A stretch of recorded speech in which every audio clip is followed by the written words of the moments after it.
working on it though. I got a telephone book I sit on that boosts me up so I can see. And that helps. I have a lot of fun with that. Let's see, brand new for me this year. Sitting right down there playing the drums. That is my new husband. Well, he's my only husband, but we've been married almost 2 months now. His name's Tom Lepore, and he's the newest addition to the band. And yeah, we've been married 2 whole months and nobody died. So woohoo! Yeah, it wouldn't last. I know, it said it wouldn't last. He started with a full head of hair. I said nobody died. I didn't say there weren't any casualties. No, but he's our drummer. He plays the guitar, he sings, and he drives it too. And so yeah, he does all kinds of fun stuff. Woohoo! And because we travel along with the family, and we live in that little camper that I was telling you about. You know, because we're a close family, but newlyweds in the same bus as everybody else. We're not that close. All right, moving down the line. Down there is Sam. Sam is 24 years old. He's our oldest brother. Sam is our bass singer, and he's also our instrument guy. Okay, any of the instruments you see up here, he can play better than most of us. You know, and if you're like me and you can only play one instrument, you have to practice and work really hard at what you do. And then he walks by and plays it like it's no big deal. That's very irritating. It really is, but Don't beat around the bush. Let him know how you really feel. I will, don't worry. But you'll see him switching back and forth between a whole bunch of stuff today, so he's a lot of fun to watch. All right, staying on this end is Stephen. Stephen is 20 years old. He's our lead guitar player. And Stephen is our natural show-off. So, thank you. And you'll hear a whole lot out of him today. Feel free to ignore most of it if you want to. Okay? You probably should. All right, then standing back here in the back is Michael. Michael is 18 years old. Michael turned 18 years old last month, so good for Michael. And he is our bass player. He's our upright bass player, but he got promoted to major bass player this year. But so he's doing really well with that. He's, what is it? He's been playing the bass now for a couple of years. He's just actually, this year, he's tall enough to be seen from behind him. Because before, all you saw was the little head and little arms, or in a really big bass. And pretty soon, he's just going to pick it up and play it like a guitar if he hits another growth spurt. I have no idea where I'm going to find a guitar strap that big, but we'll work on it. All right, standing in front of him is Sarah. Sarah is 15 years old. She's our youngest sister. Sarah is our alto singer, and new for this year, Sarah is our newest fiddle soloist. So you'll hear a lot out of her today. And then standing in the back here is Jonathan. Jonathan is 13 years old, and he's the baby of our family. So in every sense of the word, he's the baby of our family. So he sings and plays the guitar, and you never know what he may do today. And then those of us who remember us from last year, I have a twin sister. Her name's Anna. And Anna got married back in April, and she doesn't travel with the family anymore. She and her husband in the Air Force, and he's deployed to a terrible place, Panama City Beach, Florida. It's so sad, but she's working on her writing down there and doing a really good job with that. And then Jimmy is our middle brother. He's 22. Jimmy is married and lives up in Gatlinburg, Tennessee.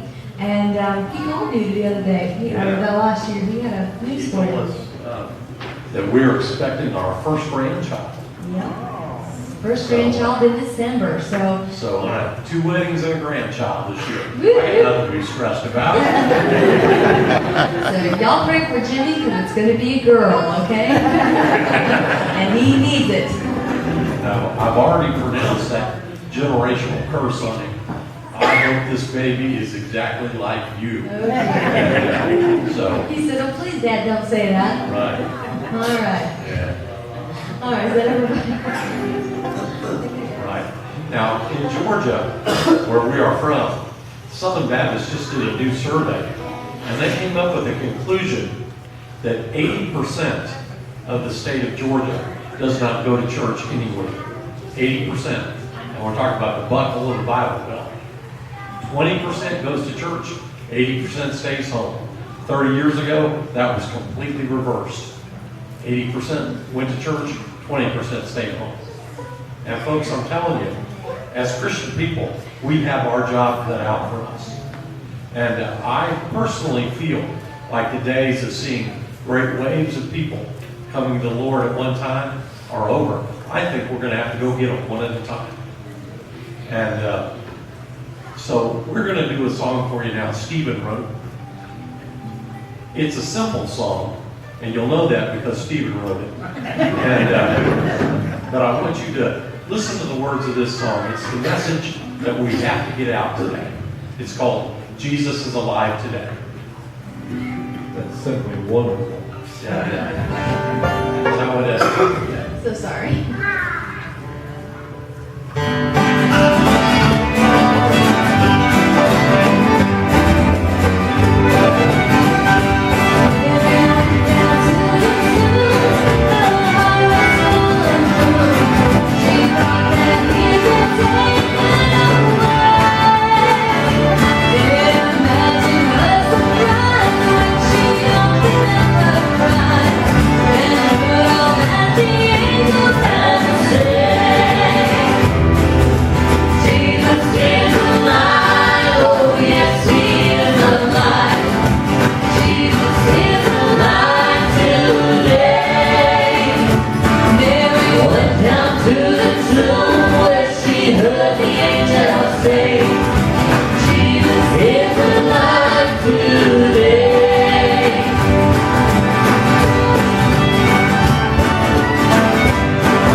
Country and Gospel Music Association's Bluegrass Band of the Year.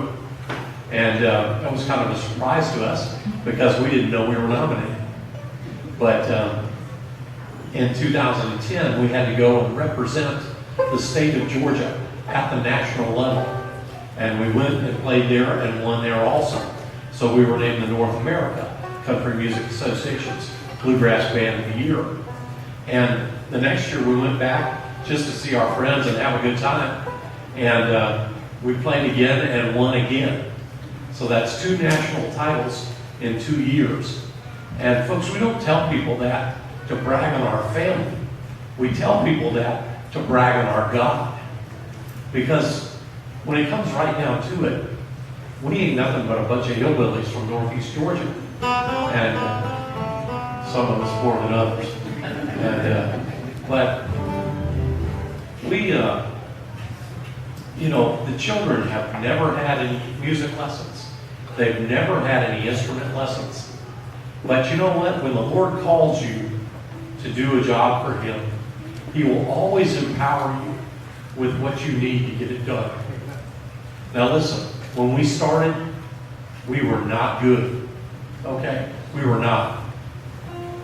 We used to play for nursing homes and for shut-ins. People that couldn't run away. And, Oh, he's not kidding. It's a good thing most of us were cute at the that's time. true. That's true. And but I tell you what, the Lord always will give you what you need to get done. His children never had any instrument lessons. Yet I have 2 of them that are instrumentalists of the year from the North American Country Music Association. And so all that is God's blessing. You do what I ask you to do, and I keep telling them. I've told them over the years. We've been doing this now for 15 years. And we told the Lord when we felt Him pulling us into this ministry, we told Him that we would go and we would sing wherever He asked us to go and sing. Now, believe me, to my shame, I've started many a prayer with, Lord, you don't really want us to go there and sing there, do you? And He's gotten to the point where He says, just shut up and sing. And you watch it. And so we told Him that we would do that, and we had no idea what we were talking about. Right now, we're starting to get that general drift because we do right at 250 performances a year now. That's an average of 5 a week. And, right, that's it. That's all. So, this is our 5th one, or tonight will be our 5th one this weekend. And so, when you make a promise like that to God, you need to be prepared. If you're going to serve the Lord, get it in your mind. You're going to get money and you're going to get bloody. If you don't believe me, go ask your pastor. He'd be happy to tell you. Because serving the Lord can be tough down here. But we tell folks, we're not in this, for the money. We're not in this for the fame. We're in this for the retirement. Because ours is on the other side. And so, because these guys are bluegrass champions, I'm going to cut them loose, and they're going to do the Hillbilly National Anthem. They're going to do dueling banjos.